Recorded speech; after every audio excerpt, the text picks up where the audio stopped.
आप पेशे से डॉक्टर हैं, आप इस राजनीति में आने का क्यों सोचा? पूंजीपतियों को टिकट मिलता है, टिकट के लिए बहुत सारे खर्च किए जाते हैं और फिर वहाँ से जब वो जीत कर आते हैं तो देखते हैं कि हमने जो इन्वेस्टमेंट किया है उसका रिटर्न मिल जाए। मेरे ऊपर किसने इन्वेस्ट किया है? तो चुनिए उनको जो आपकी समस्याओं को सुने, समझे और आगे तक ले जाए। जनसुराज ने खुद अपने आप को एक चुनौती के रूप में अन्य पॉलिटिकल पार्टीज को दिया है। जो सरकार पिछले 15 साल से सोई हुई थी, एक मजबूत आवाज ने हमारे वृद्धजनों का पेंशन 400 से 1100 करोड़, अंबार और बरसात हो रही है वादों की। सोचिए एक आवाज से जनता को कितना लाभ हो रहा है। इससे पहले, इस चुनाव से पहले, 2025 के चुनाव से पहले शायद आपने बिहारी अस्मिता की बात सुनी ही नहीं, कभी सुनी ही नहीं होगी कि इस पलायन नाम का कोई रोग बिहार को लग चुका है, पलायन नाम का घुन जो है बिहार को लग चुका है। शायद आपने सुनी ही नहीं होगी कि शिक्षा के माध्यम से गरीबी को दूर किया जा सकता है। अब शिक्षा वो माध्यम है जिसके माध्यम से गरीबी को दूर किया जा सकता है। इच्छा शक्ति हो तो कोई समस्या नहीं रह जाती, उसको दूर किया जा सकता है। दुर्भाग्य से काम हमारे बिहार में कम थोड़ी होता है, पर जब घर लूट चुका होता है तब जो है वो रोटी आती है। बिहार में इन दिनों चुनावी सरगर्मी तेज है और उससे ज़्यादा तेज मुजफ्फरपुर में है। ऐसे में हमारे साथ बात करने के लिए जनसुराज के मुजफ्फरपुर विधानसभा सीट से भावी विधायक प्रत्याशी डॉक्टर ए.के. दास हैं, इनसे बात करेंगे। सर बहुत बहुत स्वागत है आपका। थैंक यू सर, बहुत बहुत धन्यवाद सर। जैसे कि चुनाव है और आप फील्ड में भी हैं, काफ़ी एक्टिव हैं, ऐसे में चुनावी तैयारी की बात करें तो आपकी कैसी चल रही है? चुनाव तो लोगों की परीक्षा होती है और हम लोग तो सिर्फ सवाल मात्र होते हैं, ऑप्शंस होते हैं। तो हम लोग लोगों के बीच में जा रहे हैं, अपने आप को एक ऑप्शन के रूप में ले जाने के क्रम में, और उनसे मिलकर अपने संपर्क उनसे स्थापित कर रहे हैं। और हम समझते हैं कि हमारी जितनी बुद्धि है, शक्ति है, विवेक है, हम उसको पूरा उपयोग करके लोगों के बीच में जा रहे हैं और लोग बहुत अच्छा स्वागत कर रहे हैं। लोगों के बीच में जब जा रहे हैं तो लोग कैसी समस्याएं आपके सामने लेकर आते हैं? क्या बड़ा मुद्दा निकल कर मुजफ्फरपुर में आ रहा है?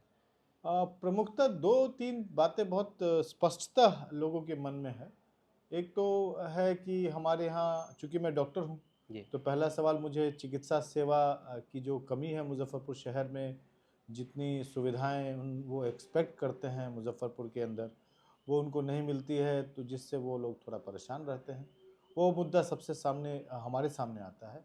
और एक मुद्दा जो सबके मन में है और वो चर्चा हो ही जाता है, वो है स्मार्ट सिटी का ये जो प्रोजेक्ट है, वो उसके उसके लेकर काफ़ी लोगों के अंदर में एक तरह का रोष है, नाराज़गी है, हतोत्साह है, वो सामने दिखता है। इसके अलावे जो हमारे यहाँ शहरी हालात हैं, उस पर लोग काफ़ी दुखी रहते हैं। जो जल जमाव की समस्या है, जो नाली और गली की जो अव्यवस्था है, बरसात में हर घर में कम से कम पानी के प्रवेश का, जो बरसाती पानी का प्रवेश और उसके निकास की समस्या है, वो लोगों को बहुत परेशान करती है। बाज़ार के लोग जो है वो परेशान होते हैं कि हमारे यहाँ लोगों को पार्किंग की समस्या है। जो महिलाएं हैं वो मतलब बाज़ार के अंदर में जो फैसिलिटीज़ होनी चाहिए वो फैसिलिटीज़ नहीं है। जो व्यवसायी वर्ग हैं वो दुखी हैं कि उनका जो व्यवसाय है वो मुज़फ़्फ़रपुर जैसे व्यवसायिक केंद्र होने के बावजूद भी उनका ग्राफ नीचे की ओर जा रहा है। तो कुल मिलाकर अगर आप देखिएगा तो मुज़फ़्फ़रपुर की जनता बहुत दुखी है। जल जमाव एक बड़ी समस्या भी है। कई वर्षों से प्रत्याशियों को चुनकर लाती है, नेता बनाते हैं, लेकिन ये समाधान ज्यों का त्यों है। अगर आप चुनकर आते हैं तो जल जमाव की जो समस्या है वो कैसे दूर करेंगे? क्योंकि वादे सभी करते हैं, लेकिन जब जीत कर आते हैं तो वो वादे वही रह जाते हैं और जल जमाव जो है वो अपना रूप दिखाती रहती है। जी बिल्कुल, तो इसमें बहुत अगर इच्छा शक्ति हो तो कोई समस्या नहीं रह जाती, उसको दूर किया ही जा सकता है। आपके जो नाले हैं, आप देखिएगा, आप लोग देखे होंगे, चूँकि आप लोग पत्रकार हैं, बरसात के समय उसकी सफाई होती है।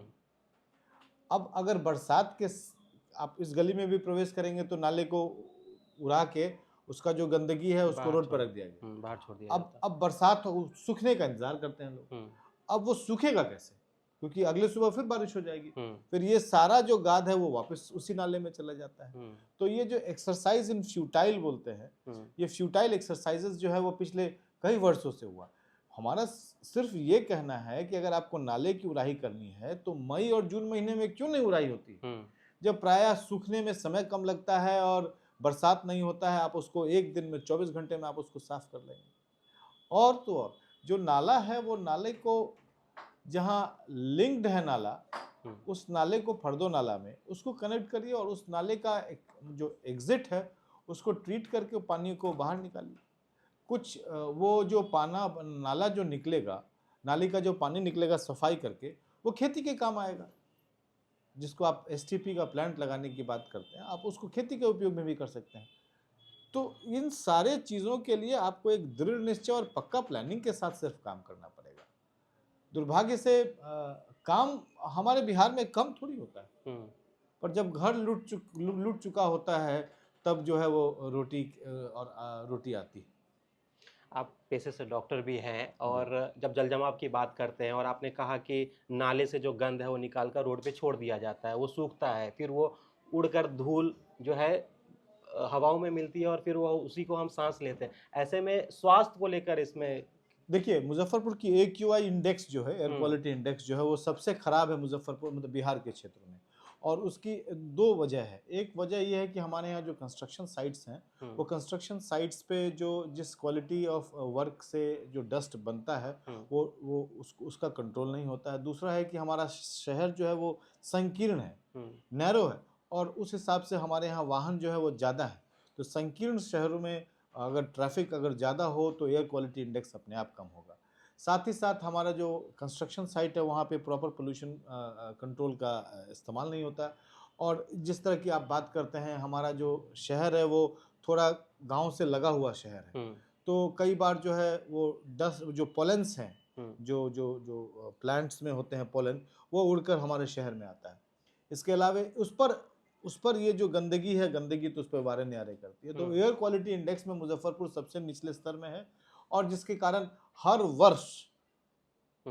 वर्ष मौसम खास में दमा के मरीज और सांस संबंधी मरीज, एलर्जी संबंधी मरीज मतलब भर भर के डॉक्टरों की क्लिनिक पर, अस्पतालों में पहुंचते हैं।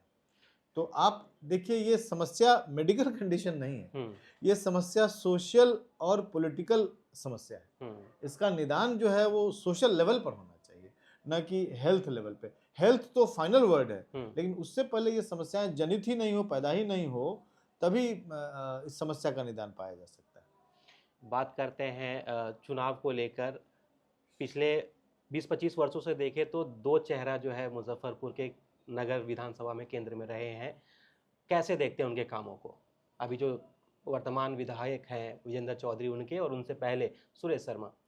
देखिए, जब भी कोई व्यक्ति चुनाव जाता है तो कम से कम 50% से ज़्यादा लोगों ने उनको चुना है।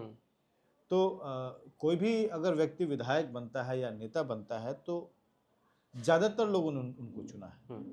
तो ज़्यादातर लोग जब चुनते हैं तो उनको नेता मान लिया जाता है, मानना भी चाहिए। और वो दोनों आदमी जो हैं वो श्रद्धेय हैं, हमारे बुजुर्ग लोग हैं, सम्मान है उनका।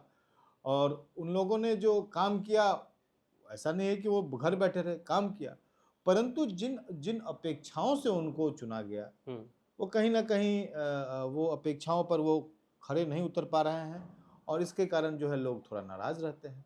नाराजगी का आलम ही है कि जनसुराज जैसी पार्टियों का विकास होता है, उद्भव होता है, पैदाइश होती है। तो ये जो पार्टी है जनसुराज पार्टी, उसके केंद्र में जनता है, और जनता केंद्र में होने के कारण ही ये बातें निकल के आती हैं कि सही सोच, सही लोग और सबका प्रयास, यानी कि सामूहिक प्रयास। तो इसीलिए उनकी अपेक्षाओं के फेलियर के कारण ही जनसुराज का जन्म हुआ। और चाहे उन्होंने जो काम किए हों, उन कामों की समीक्षा करना मेरा व्यक्तिगत रूप से ठीक नहीं होगा। उनकी कामों की समीक्षा जो है वो जनता करेगी। अगर उन्होंने अच्छा काम किया है, अगर उस बार वो फिर से विधायक का कैंडिडेट बनते तो उनको लोग चुनेगी, इसमें समस्या कहाँ है। और और हम लोग अपनी दावेदारी उनकी समस्याओं को लेकर कर रहे हैं। जिन अपेक्षाओं पे वो खरा नहीं उतर पा रहे हैं, चाहे कोई भी कारण हो, उन अपेक्षाओं को हम लोगों के बीच में ला रहे हैं और प्रमुखता रूप से हम ये बता रहे हैं कि ये जो लड़ाई है, ये लड़ाई विधानसभा की है, ये बिहार की लड़ाई है, बिहारी मुद्दों की लड़ाई है, बिहार की इज्जत और सम्मान की लड़ाई है, जिन पर शायद कोई राजनीतिक पार्टी आज से पहले बात भी नहीं करती है। आज से पहले, इस चुनाव से पहले, 2025 के चुनाव से पहले शायद आपने बिहारी अस्मिता की बात सुनी ही नहीं हो किसी इलेक्शन के मैनिफेस्टो या एजेंडे में। आपने कभी सुनी ही नहीं होगी कि इस पलायन नाम का कोई रोग बिहार को लग चुका है, पलायन नाम का घुन जो है बिहार को लग चुका है। शायद आपने सुनी ही नहीं होगी कि शिक्षा के माध्यम से गरीबी को दूर किया जा सकता है। आपने जरूर सुना होगा कि गरीबी हटाओ, पर वो रास्ता किसी ने तय नहीं किया कि गरीबी को कैसे हटाओ। और जब रास्ता तय नहीं होगा तो गरीबी हटाओ से जो नारा है वो गरीब हटाओ हो जाएगा। तो हम लोगों ने पहले रास्ता तय किया कि शिक्षा वो माध्यम है जिसके माध्यम से गरीबी को दूर किया जा सकता है। इसलिए मुद्दे जो हैं वो बिल्कुल बिहारी मुद्दे हैं। इसलिए लोग जो हैं वो भी बिहारी लोग ही जन स्वराज पार्टी से इलेक्शन लड़ेंगे। और केंद्र बिंदु कौन है? बिहार है, बिहार की जनता है, बिहार का इज्जत है, बिहार की आबरू है, बिहार की अस्मिता है। तो हम लड़ाई जो है वो बिहारी मुद्दे पे लड़ेंगे, क्योंकि हमें अपने बिहारी होने पे कोई भी तकलीफ नहीं है। हम बिहारी हैं, ये हमारे लिए सम्मान की बात है, इस धरती के मोल चुकाने की बात है। अभी रिसेंटली एक सर्वे आया है मुजफ्फरपुर विधानसभा को लेकर, जहां पर सभी पार्टी के संभावित कैंडिडेट, क्योंकि हर पार्टी में कई दावेदार हैं, उसको लेकर एक सर्वे किया गया कि लोगों की पसंद पार्टी वाइज कौन है, जिसमें कि जनसुराज के तौर पर आपको सबसे ज़्यादा 46% लोगों ने चाहा, और पार्टी वाइज भी कहें तो बाकी सभी पार्टी के कैंडिडेट के मुकाबले भी आपको सबसे ज़्यादा 46% मिले। इसको कैसे देखते हैं आप? ये जो सर्वे है वो दैनिक भास्कर जी। के द्वारा शायद किया गया है और ये बहुत खुशी की बात है। व्यक्तिगत रूप से तो मुझे बहुत खुश होना चाहिए, परंतु मेरे लिए एक चैलेंज भी है कि वो अभी 46% है, उसको कम से कम 50% तो पार ही कर जाना चाहिए, तभी आप इलेक्शन जीत पाएंगे। तो 50%, अभी तो 4% पीछे, हमें और आगे बढ़ना होगा, हमें और मेहनत करनी पड़ेगी। हमारे लिए जनता, हमारी बातें जनता तक और मेहनत से पहुंचानी पड़ेगी। जनसुराज एक मुहिम है बिहार को बचाने के लिए, तो ये 46% से नहीं होगा, इसको कम से कम 60% तक पहुंचाना है। मंजिल अभी आगे। चलिए, चुनाव की बात करें तो आमतौर पर अगर आप चुनाव की बात करते हैं तो लोग पूंजीपतियों को टिकट मिलता है, टिकट के लिए बहुत सारे खर्च किए जाते हैं, और फिर वहाँ से जब वो जीत कर आते हैं तो देखते हैं कि हमने जो इन्वेस्टमेंट किया उसका रिटर्न मिल जाए हमें। आमतौर पर ये देखा जाता है। आप पेशे से डॉक्टर हैं, आप इस राजनीति में आने का क्यों सोचा आपने? दो बात आपने कह दी, इन्वेस्टमेंट एंड रिटर्न ना। हाँ। तो बिल्कुल, जैसे जैसे लोग प्राय ये समझते हैं कि हमने इसमें इतने रुपए खर्च किए तो हमें इतना रुपया मिल जाना चाहिए, हाँ वापस, इसको रिटर्न ऑन इन्वेस्टमेंट कहते हैं। भाई बिल्कुल, मैं भी वही जानता हूँ कि रिटर्न ऑन इन्वेस्टमेंट मिलना ही चाहिए। तो मेरे ऊपर किसने इन्वेस्ट किया है? आज इस डॉक्टर को डॉक्टर ए.के. दास किसने बनाया? इस मुकाम तक किसने पहुंचाया? किसके इन्वेस्टमेंट से मैं यहाँ पहुंचा हूँ? ये जनता के इन्वेस्टमेंट से पहुंचा हूँ। जनता के पैसे ही नहीं लगे, जनता की भावना भी लगी, उनका इज्जत और सम्मान भी लगा। उन्होंने मुझे इतना प्यार और मोहब्बत दिया कि मैं आज इस मुकाम पर पहुंचा हूँ कि मैं विधानसभा के लिए अपनी दावेदारी कर सकूँ। तो ये इन्वेस्टमेंट तो जनता का है। अब ये मेरी जिम्मेदारी है कि उस इन्वेस्टमेंट को वापस उनको करो। रिटर्न ऑन इन्वेस्टमेंट इस बार पब्लिक का होगा। पब्लिक ने मेरे ऊपर इन्वेस्ट किया है, जनता ने इन्वेस्ट किया है, तो इस बार जनता को वापस वो सारे इन्वेस्टमेंट मतलब सूद सहित मिलने वाला है। इसलिए रिटर्न ऑन इन्वेस्टमेंट मेरा नहीं है, मेरी जनता, मेरे लोगों का, मेरे प्यारे मुजफ्फरपुर वासियों का है, और ये इस बार उनको वापस मिलेगा। जनसुराज की बात करें, प्रशांत किशोर यात्राएं कर रहे हैं पूरे बिहार में, कई जगह पर जा रहे हैं, वहाँ पर बहुत सारे चुनावी वादे और दावों की बात होती है, शराबबंदी को 1 घंटे में हटाने की बात होती है। आप डॉक्टर भी हैं, और शराब को आप कैसे मानते हैं? हटाना सही रहेगा या फिर उसको जो है कि सही तरीके से बंदी किया जाए, वो ज़्यादा सही रहेगा? देखिए, मेडिकली अल्कोहल जो है वो एक हज़ार्ड तब होता है जब वो उसकी मात्रा जो है वो एक लेवल से ऊपर ले ली जाए किसी व्यक्ति के द्वारा। जी। तो हम लोग उसको सिरोटिक डोज बोलते हैं कि भाई किस मात्रा से ज़्यादा शराब पी ली जाएगी तो उसको बीमारी हो जाएगी। जी। तो शराब भी एक एडिक्टिव चीज़ है। एडिक्टिव चीज़ यानी कि उस पर उसकी आदत लगने की संभावना है। उसी प्रकार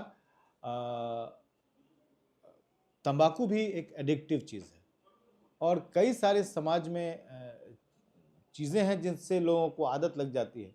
तो कोई भी ज़्यादा चीज़ अगर ज़्यादा रूप से किया जाए तो वो स्वास्थ्य के लिए हानिकारक है। इनफैक्ट मोहब्बत भी ज़्यादा कर ली जाए तो तबीयत खराब हो जाती है। तो आप समझिए कि शराब भी उसी तरह की एक चीज़ है जिससे कि हानि तब पहुंचती है जब आप उसको ज़्यादा मात्रा में कर सकें। अब अगर इसको राजनीतिक रूप से देखा जाए तो राजनीतिक रूप से देखा जाए तो शराब नीति पे अगर हम लोग बात करें, जन स्वराज की बात ये कहती है कि शराबबंदी जिसको नीतीश कुमार जी ने लागू किया है वो एक कड़ा कानून है और वो कड़ा कानून होने के बावजूद भी शराब लोगों के घर घर तक पहुंचाया जा रहा है। ये सभी के संज्ञान में है, सब लोग जानते हैं। सरकार, पुलिस, न्यायालय, आम जनता सब जानते हैं कि होम डिलीवरी ऑफ अल्कोहल हो रहा है, शराब हो रहा है। तो ऐसी नीति का क्या उपयोग जो खुलकर लोग उसको चुनौती दे रहे हैं, यानी कि वो जन भावनाओं का प्रतीक नहीं है। एक सूखा नशा भी बढ़ा है जी, मैं सब बातों पर आता हूँ। जन भावनाओं का अगर प्रतीक नहीं है कोई कानून तो उस कानून को दोबारा देखने की आवश्यकता है। जन स्वराज यही बात कहती है कि हम 1 घंटे में शराब नीति को बदलेंगे, ये कहती है। तो जन स्वराज जन भावनाओं का प्रतीक है। जन भावना जैसा कहेंगी वैसा ही होना चाहिए, क्योंकि जनता का राज होना है। जनता जो बात कहेगी वही सही, उसी को सही माना जाएगा। तो जनता की भावना को अगर देखते हुए इस शराब नीति को एक बार रिवाइज करने की जरूरत है। जिस तरह से इस कानून को लागू किया गया वो कानून जो है वो सबके लिए स्वीकार नहीं है और जिस तरह से करीब करीब 1.5 लाख लोग आज जेल में गरीब लोग पड़े हुए हैं इस शराब नीति के कारण, उसको भी एक संवेदनशील तरीके से देखना चाहिए। हमारा व्यक्तिगत रूप से ये मानना है कि किसी के खान पान में, रहन सहन में, पहनने ओढ़ने में सरकार का कंट्रोल नहीं होना चाहिए। जैसे किसी को कोई धर्म पालन करने की स्वतंत्रता होनी चाहिए, उसी प्रकार खान पान का भी कंट्रोल सरकार के ऊपर नहीं होना चाहिए। खान पान के लिए अगर कोई चीज़ खराब है तो उसके बारे में लोगों को जानकारी के द्वारा, जागरूकता के माध्यम से आप उनको बताइए कि खराब चीज़ है, इससे प्रायः दूर रहें। जैसे कि आप देखे होंगे कि सिगरेट के ऊपर बड़े बड़े फोटोग्राफ्स गंदे गंदे लगाए हुए रहते हैं कि भाई इसको लेने से आपको फेफड़े का कैंसर हो जाएगा, आपको बहुत सारी बीमारियां हो जाएंगी। उसी तरह से जागरूकता बढ़ाने की ज़रूरत है। इसीलिए शराब नीति को रिवाइज और रिपील करने की ज़रूरत है। ये जनभावनाओं की सम्मान की बात है, ये कोई पॉलिटिकल एजेंडा नहीं है। लोग इससे त्रस्त और परेशान हैं और सरकार इन भावनाओं को शायद नज़रअंदाज कर रही है, जिद है शायद। अभी जो चुनाव होने वाले हैं 2025 में, इसमें जन स्वराज के लिए और आपके लिए क्या एक बड़ा चैलेंज है? हम समझते हैं कि जन स्वराज के लिए ये चैलेंज नहीं है। जन स्वराज ने खुद अपने आप को एक चुनौती के रूप में अन्य पॉलिटिकल पार्टीज को दिया है और जन स्वराज ने चुनौती जनता को दी है कि जब आपके बीच का कोई इंसान, आपके मोहल्ले, आपके टोले, आपके समाज से कोई इंसान आगे बढ़ता है तो क्या आप उसको चुनिएगा? ये चुनौती जन स्वराज की नहीं है, जनता के लिए चुनौती है। उसी तरह से पॉलिटिकल पार्टीज के लिए भी ये चुनौती है। जब पॉलिटिकल पार्टीज जन भावनाओं का आदर करना भूल जाते हैं तो उनको ये चुनौती दी जाती है कि जनता के बीच के लोग आपके बीच में आ रहे हैं, अब आप अपने आप को कैसे करेक्ट कीजिएगा। जो सरकार पिछले 15 साल से सोई हुई थी, एक मजबूत आवाज ने हमारे वृद्धजनों का पेंशन 400 से 1100 करवाया। अंबार और बरसात हो रही है वादों की, सोचिए एक आवाज से जनता को कितना लाभ हो रहा है। अब जनता को ये सोचना है कि ऐसी सरकार अगर आ जाती है तो जन भावनाओं का कितना सम्मान होगा। कहते हैं ना लोग कि सिंहासन खाली करो कि जनता आती है। तो ये चुनौती अन्य लोगों के लिए है। जन स्वराज तो एक चुनौती अपने आप में चुनौती है लोगों के लिए। चलिए, एक मैसेज हमारी मुजफ्फरपुर की जनता को देना चाहेंगे चुनाव के लिए? बहुत स्पष्ट मैसेज है और इसमें कोई कोई एम्बिग्विटी नहीं है। एकदम क्लियर बात है कि आपके बीच का लोग जब आपके साथ आए, आपकी आवाज़ बनने के लिए आए, तो चुनिए उनको जो आपकी समस्याओं को सुने, समझे और आगे तक ले जाए। और जब आप अच्छा चुनिएगा तो अच्छा वापस पाइएगा। जैसा आप बोइएगा वैसा पाइएगा, तो अच्छा चुनिएगा तो अच्छा पाइएगा। बहुत बहुत धन्यवाद। तो ये थे हमारे साथ जनसुराज पार्टी से नगर विधानसभा के भावी विधायक प्रत्याशी, जिनको आपने सुना हमारे सभी सवालों की बेबाकी से जवाब दिए।